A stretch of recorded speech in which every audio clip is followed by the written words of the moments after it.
Instagram पर एक संगठन बना लिया है जिसका नाम है आरक्षण हटाओ, इसको खत्म किया जाए। तो इसी बात में हम चर्चा करते हैं। हमारे साथ इसमें मौजूद है बनते विनयचाली, बनती नवोदय जय भीम। बनते, ये आप हमें सबसे पहले देखिए, ये आरक्षण क्या चीज है? देखिए, आरक्षण है कि जो समाज की सामान्य मुख्य धारा में नहीं है, वो समाज जो सदियों से समाज में सामाजिक स्तर पे, राजनीतिक स्तर पे और शैक्षिक स्तर पे अति से अति पिछड़ा रहा। वो समाज जो एक गांव में रहता तो था, पर कहाँ, गांव के दक्षिण टोला में, उसको उतना भी अधिकार नहीं था कि वो अपने पूरे गांव का चक्कर लगा सके। और खास तौर पे उन गांव में रहने वाले ऊंची जाति के लोगों की बस्ती में नहीं जा सकता था। ऐसे प्रतिबंध थे। यहां तक भी हुआ कि वो समाज जिसको, जब एक वक्त था पुणे के आपने पढ़ा होगा कि वहां के पेशवाओं ने, पेशवाई ब्राह्मणों ने अपने राज्य में, अपने शासन में वहां के अछूत और महारों पे गले में हांडी, पीछे झाड़ू तक बांध दी गई। एक वो दौर भी देखा। और वो दौर कब वहां नहीं था कि वो 18वीं 19वीं सदी का दौर था। आज भी राजस्थान, उत्तर प्रदेश, बिहार, अनेक ऐसे राज्य हैं जहां आज भी उनके हाथों से अगर पानी को छू लिया जाए तो उनको हत्या कर दी जाती है, उनको मार मार के चौराहे पर लटका दिया जाता है। आज भी उनकी जाति से इतनी घृणा होती है, जैसे कि कोई उनके घर में से चोरी करके ले जा रहा हो। उनकी योग्यता से उन्हें कोई मतलब नहीं है। बाबा साहब इतने पढ़े लिखे रहे, फिर भी उनको अपमान सहन करना पड़ा। आज भी उत्तर प्रदेश की मुख्यमंत्री रही बहन कुमारी मायावती, चर्चा बार रही, आज भी उनका संबोधन जाति के आधार पे होता है। आज भी लोगों के दिमाग में वो आयरन लेडी नहीं बन पाई है।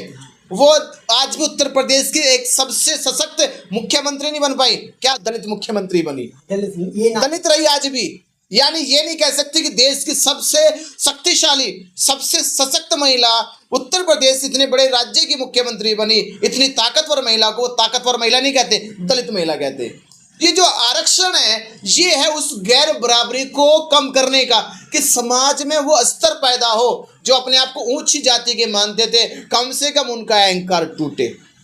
ये उन लोगों के लिए था जो लोग वंचित थे, जो उन लोगों के मुकाबला नहीं कर सकते थे, कंपटीशन नहीं कर सकते थे। तो 1932 में जब गांधी ने पुणे पैक्ट किया बाबा साहब के साथ, अन्यथा नहीं तो 16 अगस्त 1932 में तो बात कुछ और ही हो गई थी।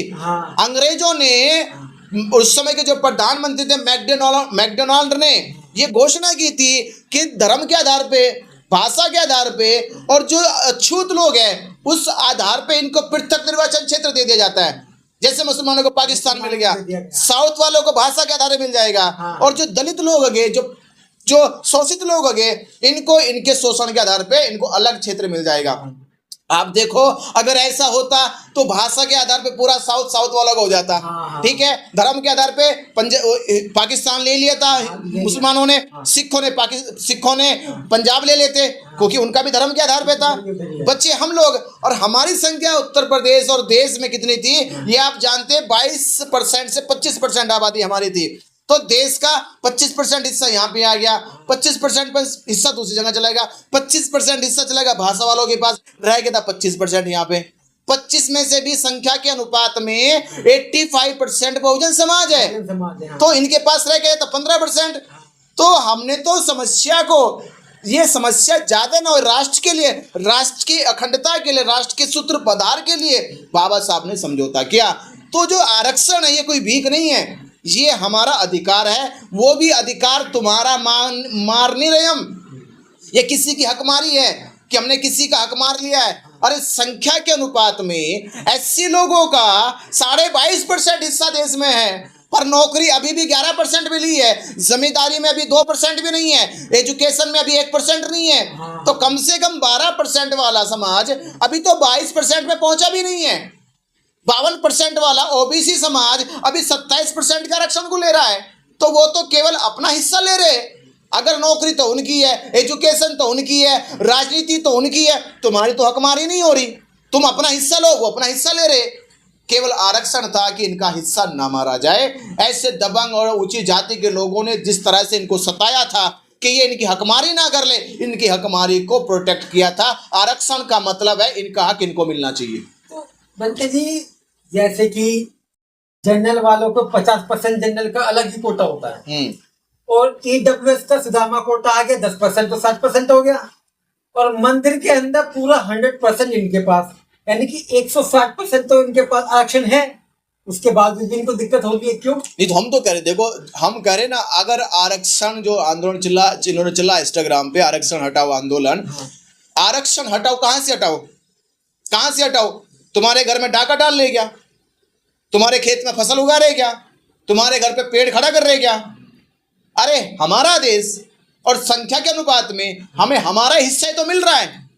हम देश में एससी लोग 22.5% है, ओबीसी लोग 52 से 55% है। अगर उनको उनका हिस्सा मिल रहा है तो तुम्हारे पेट में दर्द क्यों हो रहा है? तुम्हें क्या तकलीफ है? तो आरक्षण क्यों उठाए? तुम्हारे घर पे कब्जा तो नहीं किया, तुम्हारी जमीन पे कब्जा नहीं किया, तुम्हारी नौकरी पे कब्जा नहीं किया, तुम्हारी शिक्षा के कब्जा नहीं किया। अरे इनको संख्या के अनुपात में देश में जितनी इनकी संख्या है वही तो इनको मिल रहा है, और वो भी पूरा नहीं मिला अभी तक। ये आरक्षण जो हटाने वाली बात कर रहे हैं, ये वो लोग हैं जो चाहते नहीं है कि इस देश में उनके अलावा किसी का भला हो जाए। जैसे मंदिर की बात करी, मंदिर में पुजारी कौन बन रहा? सब ब्राह्मण बने बैठे। यानी यहाँ ओबीसी का बच्चा भी पुजारी नहीं बन सकता, एससी का बच्चा नहीं बन सकता है। वो कितना विद्वान हो जाए, कितना बड़ा शास्त्री हो जाए, पर वो मंदिर का पुजारी नहीं बन सकता। यहां तक आरएसएस का आज तक संचालक कोई गैर ब्राह्मण नहीं बना। अरे मैं तो कह रहा हूं कि एक बार आरएसएस जो संगठन तुम हिंदुओं के नाम पे चलाते हो, हिंदू के एकता के नाम पे चलाते हो, कम से कम एक बार इन 100 साल में एक बार आरएसएस का सरसंचालक कोई गैर ब्राह्मण बना दो, तो कम से कम ये दीवार तो तोड़ दो। तुमने तो 100 के 100% आरक्षण रख रखा है। तुम अभी तक देश की केंद्रीय विश्वविद्यालयों में तुम्हारे सबसे ज्यादा चांसलर है, सबसे ज्यादा डायरेक्टर है, डिप्टी डायरेक्टर तुम्हारे हैं। कितने ओबीसी है, कितने एससी है? देश की सर्वोच्च न्यायालय जो होगा उसमें सबसे ज्यादा 90% जो न्यायाधीश है वो ब्राह्मण है, ऊंची जाति के लोग हैं। जो हाई कोर्ट है देश के अंदर, उसके अंदर भी 85% ऊंची जाति के लोग जज है। ओबीसी के पास तो कुछ भी नहीं, एससी के पास भी कुछ नहीं है। तो आरक्षण तो तुमने इनका मार लिया। अरे ये लोग देश में 85% है और 85% पे तुमने कब्जा कर रखा है, तो हकमारी तो इन विचारों की हो गई। तुम्हें आरक्षण हटाना, इस जमींदारी की प्रथा से हटाओ, मंदिरों से हटाओ, शिक्षा के केंद्रों से हटाओ, न्यायपालिका से हटाओ, और जो पूंजीपति बने बैठे हैं उस पूंजीपति का बंटवारा करो, धन धरती और जमीन का बंटवारा करो, शिक्षा और चिकित्सा सुरक्षा का बंटवारा करो, तब मानेंगे कि आपने ये आरक्षण हटाने की मुहिम चलाई है। और मैं ये भी कहता हूँ, जब ये कहते हैं कि भाई जात बिरादरी करो विदाई, हिंदू हिंदू भाई भाई, तो मैं कहता हूँ ब्राह्मण लोग आओ ना सड़कों पे। वो धीरेन्द्र शास्त्री भी सड़कों पे आए और ब्राह्मणी लड़की को लेकर आए और चमार से भंगियों से शादी कराओ जाके उनकी। और जिस दिन आधे से ज्यादा संख्या ऊंची जाति के ब्राह्मण, ऊंची जाति के ठाकुर, ऊंची जाति के स्वर्ण लोग अपनी बेटियों की शादी इन छोटी जाति के लोगों से करेंगे ना, तब कहना कि जात बिरादरी की करो विदाई, हिंदू हिंदू भाई भाई, तब मानेंगे कि हाँ आपकी नैतिकता और आपका चरित्र एक समान है। इसमें एक कोटेशन है, इसमें मानव कासिर का हम कहते थे, जिसकी जितनी संख्या भारी उसकी उतनी हिस्सेदारी। मगर 85% होने के बाद भी उनका कुछ नहीं है, और वो 20% है, 15% है, और 160% आरक्षण। ये सारे घाल मॉल जो इसलिए हो रहे, उनके हाथ में सत्ता है। अच्छा, इसलिए बोल रहे, ये सत्ता जिस दिन इस बहुजन समाज, इस 85% एससी ओबीसी एसटी वालों के पास आ जाएगी, उस दिन वो चूं तक नहीं करने वाले, बोलने वाले नहीं है। ये आज इसलिए बोले सत्ता उनके हाथ में है, सिस्टम उनके हाथ में है, नहीं तो ये भी एक अपराध बन जाएगा। किसी के हकमारी की बात करना भी अपराध है, यानी चोरी करना और चोरी की साजिश करना दोनों अपराध है। अगर कोई साजिश कर रहा, प्रशासन क्या तुमने साजिश करी है, वो भी अपराधी बनेगा। हत्या करने वाला तो है हत्यारा, साजिश करने वाला भी हत्यारा है। तो अगर आपने ये कहा कि इसके आरक्षण हटना चाहिए, ये भी साजिश है, यानी आप उसकी हकमारी कर रहे, ये अब कानून बनना चाहिए। अगर कोई किसी की हकमारी की साजिश कर रहा है उसको जेल में डालना चाहिए। तो सत्ता जिस दिन आ जाएगी ये बहुजन समाज की, उस दिन ही आरक्षण की साजिश करने वाले लोग, आरक्षण हटाने की साजिश करने वाले लोगों को जेल में डालना चाहिए। और ये जो आरक्षण का विरोध करते हैं, ये जाति का विरोध नहीं चाहते, ये जाति का बिल्कुल विरोध नहीं है, आरक्षण का विरोध है। तो इनको इनके बाप दादाओं से पूछना चाहिए कि जब आरक्षण दिया गया, जब महात्मा गांधी ने आरक्षण पे डिबेट करी, जब यहाँ पंडित जवाहरलाल नेहरू ने आरक्षण पे डिबेट करी, जब डॉक्टर राजेंद्र प्रसाद ने आरक्षण पे डिबेट करी, तो वो आरक्षण किस आधार पे दिया गया? वो आर्थिक आधार पे नहीं दिया गया, अमीरी और गरीबी के आधार पे नहीं दिया गया। वो आरक्षण दिया गया जो जाति के आधार पे शोषित है, पीड़ित है, अछूत है, जिसको जाति के नाम लेकर उसको प्रताड़ित किया जाता है, जाति का नाम लेकर उसको मजबूर किया जाता है कि तू इंसान तो है पर इंसान लायक, जीने लायक नहीं है। यहाँ वो गरीब ब्राह्मण भी है पर गरीब ब्राह्मण का अपमान करके कोई दिखाओ, पर यहाँ ऊंची जाति का अगर दलित भी होगा, ऊंची जाति का एससी भी होगा, तो भी उसका जाति नाम लेकर अपमानित किया जाएगा। ये है जातिवाद। तो चले जातिवाद से मुक्ति पाओ, तब जाकर आरक्षण हटाओ की बात करना। तो पहले अपने शास्त्रों से उस तरह की कहानियां, कथाओं को बाबा साहब ने उस समय भी कहा था। ये जातिवाद की जो जड़ है, ये वो शास्त्र, जिन शास्त्रों में ये वर्ण व्यवस्था है, ये जाति व्यवस्था लिखी गई है, जिनमें गैर बराबरी की बात हुई है, जिनमें जातिवाद की बात हुई है, जिसमें छुआछूत की बात हुई है, जिसमें द्रोणाचार्य एकलव्य का अंगूठा इसलिए काट लेता है कि वो भील जाति से था, जिसमें शंभुक ऋषि की हत्या इसलिए कर दी जाती है कि वो अछूत जाति से था। ऐसे लोगों को जब कहानियों में लिखा गया, ऐसी किताबों को जब तक हम इस देश से मिटा नहीं देंगे, इस देश में से प्रतिबंध नहीं लगा देंगे, तब तक ये जातिवाद खत्म होने वाला नहीं है। क्योंकि वही तो चिल्ला चिल्ला कर कह रही है कि एकलव्य का अंगूठा क्यों काटा गया, शंभुक ऋषि की हत्या क्यों की गई, कि यहाँ पे क्यों कहा गया कि वो जो श्लोक बड़ा विवादित रहा कि ढोल गवार पशु शूद्र नारी सब सकल ताड़न के अधिकारी, कि यहाँ ढोलों को, पशुओं को, गवारों को, शूद्रों को ऐसे मारो जैसे कि वो ढोल को पीटते हैं। ये पीटने का, प्रताड़ना का जो स्लोगन दिया गया है, यही था जातिवाद, यही थी गैर बराबरी। पहले ऐसे स्लोगन को हटाओ, ऐसे स्लोगनों पे प्रतिबंध लगाओ, और सब अगर इंसान इंसान बराबरी है तो अभी केतन की हत्या उत्तराखंड में कर दी गई, गरीबी देखकर की गई थी, अमीरी गरीबी देखकर की गई थी। अरे जाति का आधार पे की गई थी, लड़की ऊंची जाति की थी, लड़का छोटी जाति का था, उसकी हत्या कर दी गई। और हत्या भी कैसे करी गई? कीले ठोक ठोक के की गई, कहते हैं निर्मय हत्या की गई उसकी। यह है जातिवाद। अभी भी राजस्थान के अंदर पानी भरने पे कोड़े मारे जाते हैं, पैरों में चप्पल पहन के नहीं चल सकते हैं, घसीटा जाता है सड़कों पे, मूछे रख ले तो भी मार दिया जाता है, घोड़ी पे बैठ जाए तो मार दिया जाता है। यह है जातिवाद। तो ये हमने देश में देखा। तो ऐसे जो ये जो अभी स्वर्ण जाति के ये जो इस तरह के कुकर मुत्ते निकल कर आए हैं, मैं उनसे कहना चाहता हूँ, जाओ पहले अपने गिरबान में झांक कर देखो। जिस दिन तुम अपनी बहन बेटियों के साथ ही इस शोषित पीड़ित समाज से करना शुरू कर दोगे, जब तुम इनको अपना जीजा मान लोगे, इनको छोड़िए, कम से कम बाबा साहब को तो अपना जीजा मान लो। जिस दिन ऐसा कर लोगे, उस दिन मानना कि इस देश में आरक्षण अपना आप ही खत्म हो जाएगा। ये तो बाबा साहब कहते हैं कि संविधान निर्माता नहीं है। हाँ, तो ये जातिवाद यही तो है। अरे जो बीएन राव जो चपरासी की तरह बाबा साहब की चाय पानी बनाता था, जो पर्चों को इकट्ठा करता था, पेन लाकर देता था, वो आदमी कहते हैं कि संविधान लिखेगा। यानी संविधान में जो संविधान सभा के अंदर 389 मेंबर जो बैठे थे, वो सब बेवकूफ थे, वो सब पागल थे।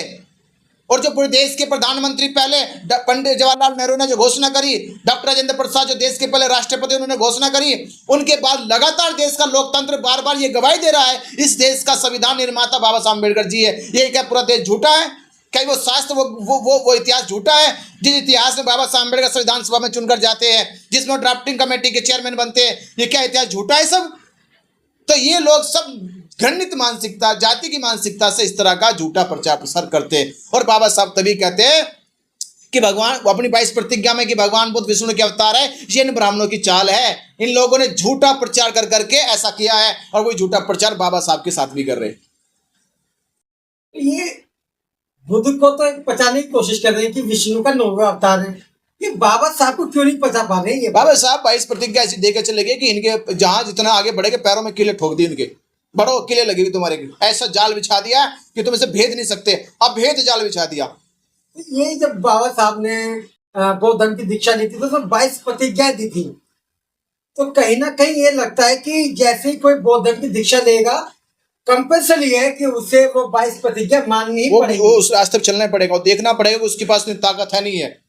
अब साहब कह रहे ये दम कमजोरों का नहीं है, ताकतवर लोगों का है, जो ईश्वर से लड़ सके, जो राम कृष्ण ब्रह्मा से लड़ सके, इतनी ताकत वाला, जो पंडित पुरोहितों से लड़ सके, जो उसके उस पाखंड अंधविश्वास से अनुष्ठान से लड़ सके, वो चाहिए। भगवान बुद्ध का दम, कोई भगवान बुद्ध भी अपने काल में एक से बढ़कर एक योद्धाओं से लड़े हैं। वैचारिक तौर पे उन्होंने अलग एक से बढ़कर एक विद्वान लोगों को परास्त कर दिया। तो भगवान बुद्ध की बात को ही बाबा साहब ने माना है। उन्होंने कहा ये धर्म वीरों का है, बहादुरों का है, साहसियों का है, हिम्मत वालों का है, कमजोर लोगों का नहीं है। कमजोर मतलब जो पत्थर को भगवान मान ले, जो जानवरों को भगवान मान ले, मानसिक गुलाम हो गए। जो जानवरों को भगवान मान ले, पत्थरों को भगवान मान ले, ये मजबूत लोगों का भगवान है कि अगर भगवान भी देखेंगे तो इंसान के भीतर देखेंगे। तो ये अब जैसे कि आरक्षण का यह है मुद्दा है, सारे आरक्षण पे ही डिबेट चल रही है। तो ये आरक्षण में जैसे कोई पढ़ लिख कर ऊपर आ जाता है और देखा जाता है कि चाहे वो जनरल ही कैटेगरी का क्यों ना हो, और उसको लगता है कि ये ऐसी चूड़ा चमा जो भी है और ये आईपीएस बन गया, तुरंत वो अपनी बेटी दे देता है उसको। क्यों दे देता है? वो तो जाति करनी चाहिए, उसको जातिवाद करना चाहिए फिर। ये है डाका डालना। अच्छा, डाका डालना, बहरूपिया नाम से। बहरूपिया क्या होते हैं? बहरूपिया, वो तो पहले जमाने में बहरूपिया होते थे, बहरूपिया। हाँ, तो जो बहरूपिया होते हैं वो यही करते हैं। अच्छा, या कहते हैं कि ऐसे भी चतुर चालाक लोग होते हैं जो चाणक्य नीति में कहते हैं साम दाम दंड भेद छल, कुछ भी करो हाँ, पर तुम उसको हरो, उसको लूटो, उसको मारो, उसको मिटा डालो। तो ये बहरूपिया लोग हैं। अच्छा, ये यहाँ तक भी आ गए कि उसको हरने के लिए, उसको लूटने के लिए, उसे मिटाने के लिए अपनी बेटी तक दे देते हैं। यानी यहाँ रिश्ते नहीं बनाते, ये साजिशें करते हैं। रिश्ते बनते तो रिश्ते तो लड़का लड़की बनाएंगे, हाँ, लड़की लड़की की मर्जी शादी करे या ना करे। हाँ, और किससे हर लड़के लड़की क्या आईपीएस आईएएस ही बनाएंगे? हर रिश्ते तो हर कोई भी बना सकता है। अरे गरीब बना तो उसको एक्सेप्ट क्यों नहीं करते? इसका मतलब गरीब में कांटे लगते हैं और आईपीएस आईएएस में तुम्हें बड़े फूल दिखाई देते हैं। इसका मतलब रिश्ते तुम इंसान से नहीं बना रहे, तुम तो उसकी जो दौलत है, उसकी जो पद प्रतिष्ठा है, उसको खत्म करना चाहते हो, उसको लूटना चाहते हो। तुम्हें वो चस्का लग गया है, उसका स्वाद चखना चाहते हो। तो मैं कहूँगा ऐसे अपने समाज से भी ऐसे चतुर चालाक लोगों से सतर्क रहे, सावधान रहे कि लोग बहरूपिया है, तुम्हारी धन दौलत, तुम्हारी इज्जत सम्मान आबरू को लूटने के लिए ये बहरूपिया कुछ भी कर सकते हैं और यही करते आ रहे। जैसे कि ब्राह्मणों का विरोध होता हुआ आ रहा है कि ब्राह्मण तो ऐसा है, ब्राह्मणों में न्याय चरित्र नहीं होता, ब्राह्मण तो दोगले होते हैं। तो कहीं ना कहीं देखा जाता है कि ये हमारे महापुरुष भी बोलते हैं, बाबा साहब बोलते हैं, ज्योतिराव फुले बोलते हैं, मगर इनके जो मित्र हैं वो भी ब्राह्मण हैं और वो इनको सपोर्ट भी कर रहे हैं। तो ये दोनों ब्राह्मण कैसे कैसे हैं, किस तरीके से? देखो, ये कहते हैं कि चोर चोर मौसेरी के भाई हो जाते हैं। हाँ, जब दो चोर मिलते हैं वो समझ उनके रिश्ते बन जाते हैं, दोनों मौसेरी के भाई है, ठीक है। हाँ, या ये कहे कि चोर सिपाही का जो खेल है वो सबको पता है हाँ, कि दिन में सिपाही है और रात को चोर है। तो है। तो दोनों अलग अलग नहीं, वो एक ही है। वो असल में उनके जिन्स एक ही है, वो रूप अलग भले हो सकते पर जिन्स उनके एक ही है। दिन में सिपाही और रात को वो चोर है। तो ऐसे ये खेल चल रहा देश में, ये चोर सिपाही का खेल है कि दिखाने को सिपाही है और छिपाने को चोर है वो। तो ये जो ब्राह्मण का दोस्त, ब्राह्मण का भाई या ब्राह्मण का मित्र बन जाता है, वो ये जिन्स की प्रॉब्लम है। मैं ये कहता हूँ देश में कोई भी बात, कोई भी विचार हमेशा तथ्य के आधार पे, सत्य के आधार पे और न्याय पद्धति के आधार पे होना चाहिए। ये कभी भी नहीं देखना चाहिए कि किसका पक्ष और किसका विपक्ष है, क्योंकि संविधान के लोकतंत्र ने हमें ये अधिकार और ये कर्तव्य का पालन करने का अधिकार दिया है कि आप जब न्याय करोगे तो धर्म निरपेक्षता के साथ न्याय करोगे। आप जाति, लिंग, मजहब देखकर न्याय नहीं करोगे। उसे आपको देखना होगा सही कौन है, गलत कौन है, अपराधी कौन है और पीड़ित कौन है। ये देखकर न्याय करने वाला लोग ही, व्यक्ति ही न्यायप्रिय राजा हो सकता है, न्यायप्रिय न्यायाधीश हो सकता है। अन्यथा वो कपटी है, वह बहरूपिया है, वह शेर की खाल में गीदड़ है।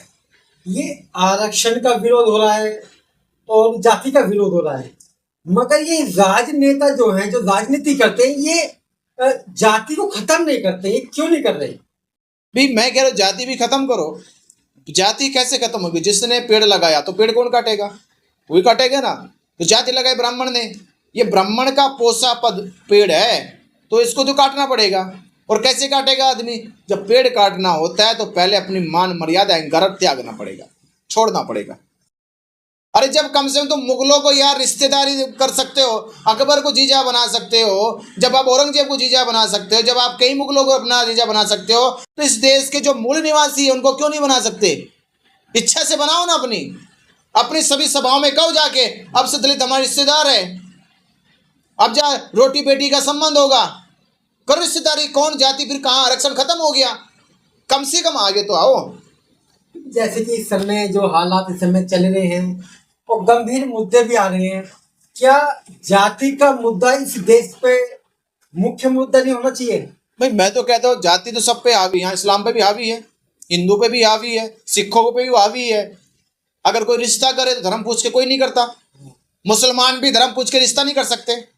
अगर वो कहे कि हम कुरान को मानते, 5 वक्त की नमाज पढ़ते हैं, अगर तुम्हारा मुसलमान ये कहे कि मैं मुस्लिम हूँ, 5 वक्त की नमाज पढ़ता हूँ, सारी आयतें पूरे करता हूँ, मैं ज़कात भी करता हूँ, मैं तबलीग में भी जाता हूँ, पर क्या कोई पठान का लड़का एक अंसारी के लड़के को अपनी बेटी दे देगा? नहीं देगा। बोलेगा इस्लाम को मानता है ये अलग बात है, 5 वक्त की नमाज पढ़ता है ये अलग बात है, कुरान की सभी आयतें मानता है ये अलग बात है, ज़कात करता है ये अलग बात है, तबलीग में जाता है ये अलग बात है, पर तू अंसारी और मैं पठान हूँ। इस्लाम के ऊपर भी जाति भारी है, हिंदू के ऊपर तो है ही है। हिंदू के वो धर्म, हिंदू के कितने कट्टर तुम समर्थक हो जाओ, ये जो कावड़ लेके आ रहे, तुम एक कावड़ नहीं हर साल कावड़ लेकर आ जाओ, पर तुमसे ब्राह्मण अपनी बेटी की शादी नहीं करेगा, ठाकुर तुमसे शादी नहीं करेगा, बनिया तुमसे अपनी बेटी की शादी नहीं करेगा। बोलेगा नहीं नीच है, गडरिया है, पाल है, चमार है, भंगी है, दुसाद है, मल्ला है, यादव है, तमाम जाति के नाम लेकर तुम्हें नकार देगा। और तुम भले तिलक लगाओ, चोटियां रखो, चोटियां उखाड़ दी जाएगी तुम्हारी। तो इस्लाम पे भी भारी, हिंदू के ऊपर भी भारी, यहाँ जाति हर धर्म के ऊपर भारी है। इसलिए जाति जब तक आप पैरों से खुद ना कुचल दो, इस जाति के डंक को तुम्हें खुद कुचलना होगा। जब तुम कुचल दोगे तभी तुम धार्मिक हो सकते हो और मानवतावादी हो सकते हो। चलिए दोस्तों, जैसे कि हमने जातिवाद पे और आरक्षण पे हमने चर्चा की है, इस बारे में आप क्या कहना चाहते हैं कमेंट बॉक्स में जरूर लिखें। और कोई प्रश्न आपका है उसे कमेंट बॉक्स में लिख दें, क्योंकि आने वाले समय में जो भी बौद्ध आएगा हम उस प्रश्न को उनसे पूछेंगे। तो आपको हमारी वीडियो कैसे लगी इसके बारे में लिखते हुए और हमारे चैनल को सब्सक्राइब करें, शेयर करें इस वीडियो को ज़्यादा से ज़्यादा। नमो बुद्धाय, जय हिंद।